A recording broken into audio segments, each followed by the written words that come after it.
Guys, thank you very much for joining us. I understand that you've had to fight and battle and kick and punch and gorge your way to get through. There's only about 45,000 people here today. Yeah. Yes. This is all amazing. That's amazing.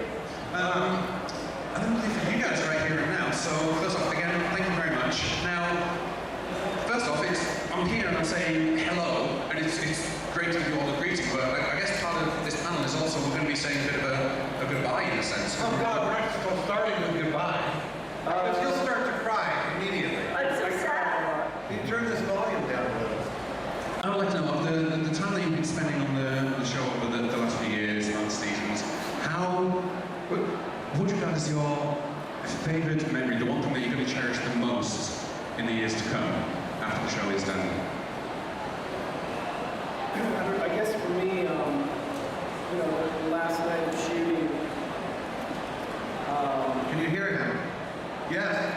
I guess for me it was the last night of shooting. I mean, there's so many. It's hard to say which one I'll remember the most, but we kind of did a group hug there at the end. And we did a lot of group hugs actually those last few weeks. So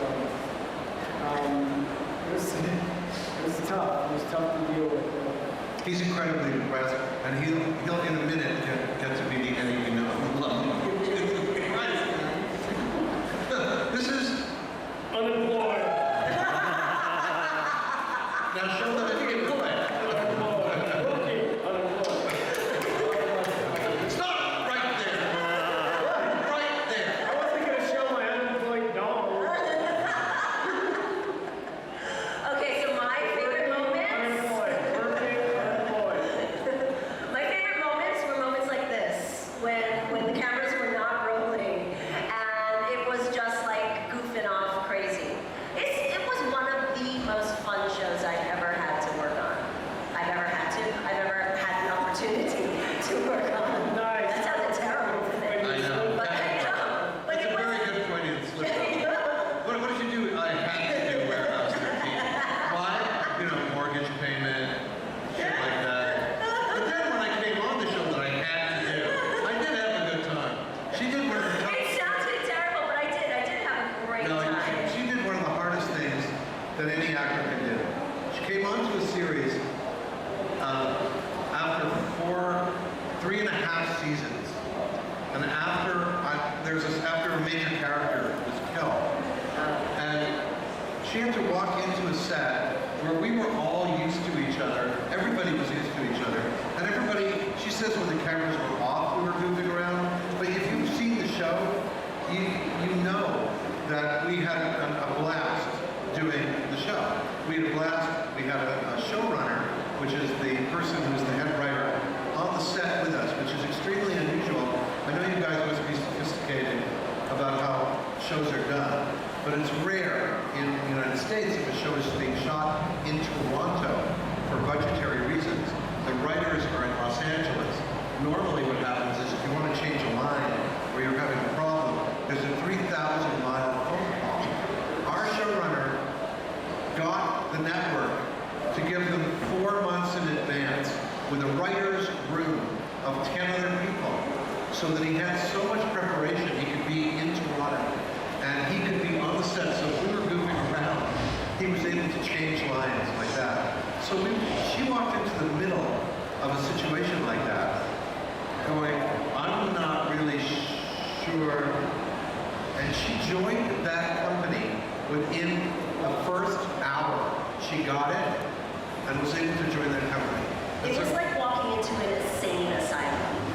It really was. Well, in that case, you're a nut bar because you fit right in. I did. I farted in the bronzer and showed everything.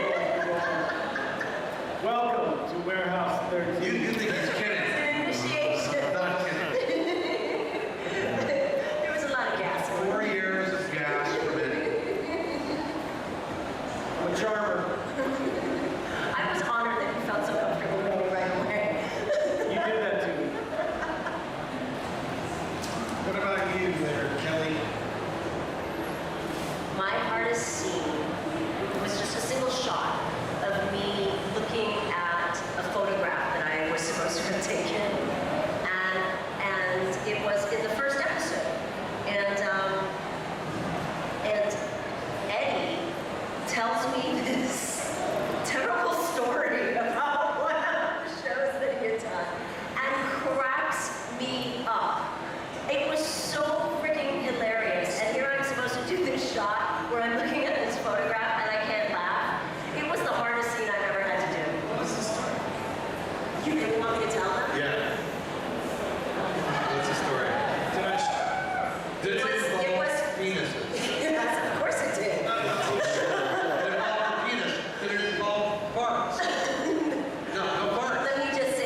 You don't want to tell the story. How many children do we How many have? children? How many people under? Oh, we have children. We can't tell the story.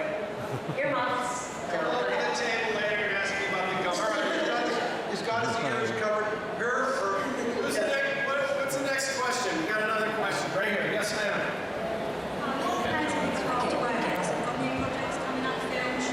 I have nothing. Hold on, what? Absolutely nothing. Oh, you're asking about Eddie's career? Moving on. It's over for me. Moving on. It's all over for me. Hey, is Eddie McClintock, is he still acting? We don't talk about that. Never got another job after being back. Right now, I'm just being a dad. I've spent the last 5 years in Toronto with doing the show, so now I'm just hanging out with my boys. I have 2 boys. Eddie turns stuff down. Eddie's career is doing fine. One of the things that Eddie just did is a great movie that you're going to get to see over here. It'll still be called Fish Story. Yeah. And it's a beautiful, beautiful film. All right, another question. Yes, sir. Question for you, actually. In the Netherlands where I'm from, we're still somewhat stuck on the season 3 reruns. So I haven't seen season 4. One of my favorite moments from the series, comedy-wise, was the body swap episode.